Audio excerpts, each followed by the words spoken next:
ইরানে টানা ২ সপ্তাহ ধরে চলমান সরকার বিরোধী বিক্ষোভ ও সহিংসতা অবসানে শান্তিপূর্ণ ক্ষমতা হস্তান্তর দেখতে চায় যুক্তরাজ্য। ব্রিটেনের পরিবহন মন্ত্রী হেইডি আলেকজান্ডার বলেছেন, এই মুহূর্তে সহিংসতা বন্ধ করাই তাদের সর্বোচ্চ অগ্রাধিকার এবং ভবিষ্যতে যে কোনো পরিবর্তন গণতান্ত্রিক ও শান্তিপূর্ণ প্রক্রিয়ার মধ্য দিয়ে হওয়া উচিত।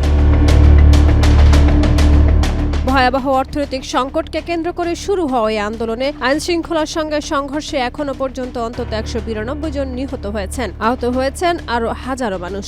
পরিস্থিতি নিয়ন্ত্রণে আনতে দেশ জুড়ে নিরাপত্তা ব্যবস্থা জোরদার করেছে ইরানি কর্তৃপক্ষ।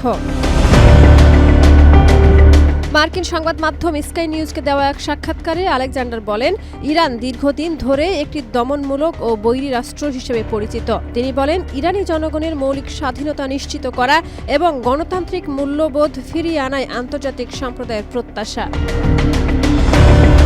এদিকে বিদেশি শক্তির মদদে দেশে দাঙ্গা ও সহিংসতা ছড়াচ্ছে এমন অভিযোগ তুলে কঠোর অবস্থানের ঘোষণা দিয়েছে ইরান সরকার। ১১ই ডিসেম্বর রাজধানী তেহরান সহ বিভিন্ন এলাকায় কয়েকশো বিক্ষোভকারীকে আটক করেছে দেশটির আইনশৃঙ্খলা বাহিনী।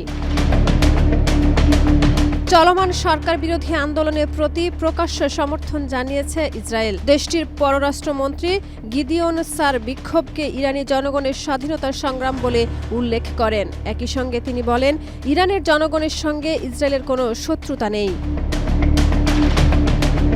অন্যদিকে ইসরায়েলের একজন ঊর্ধ্বতন সামরিক কর্মকর্তা জানিয়েছেন, ইরানের পরিস্থিতির উপর ঘনিষ্ঠ নজর রাখা হচ্ছে। যদিও এই বিক্ষোভকে ইরানের অভ্যন্তরীণ বিষয় বলা হচ্ছে, তবুও সম্ভাব্য যে কোনো পরিস্থিতির জন্য সামরিক ও প্রতিরক্ষামূলক ব্যবস্থা জোরদার করা হয়েছে। এর আগে ১১ই ডিসেম্বর ইরানের পার্লামেন্ট স্পিকার মোহাম্মদ বাগের ঘালিবাফ সতর্ক করে বলেন, যুক্তরাষ্ট্র যদি ইরানে হামলা চালায় তবে তার জবাবে ইরান মার্কিন সামরিক ও নৌ পরিবহন লক্ষ্যবস্তুতে আঘাত হানবে।